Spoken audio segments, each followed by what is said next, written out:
নমস্কার।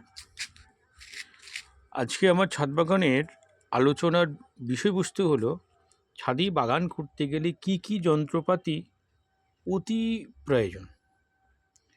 যেমন একটি গার্ডেনিং কাঁচি লাগবে, একটি হ্যান্ড স্প্রে লাগবে, একটি গ্লাভস, একটি ঝাড়ি, বালতি, মগ, টবগুলো রাখার জন্য একটি লোহার খাঁচার বেড়ি লাগবে, টব এবং ছাদের দূরত্বটা বজায় রাখার জন্য।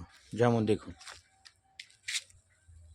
এই ছাদ আর এই টব, মাঝখানে দেখুন লোহার বেড়ি দিয়ে টবটাকে উঁচু করে রাখা আছে। এভাবেই আপনারা করবেন।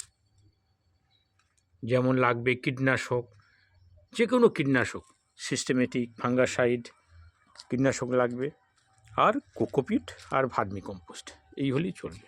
নমস্কার।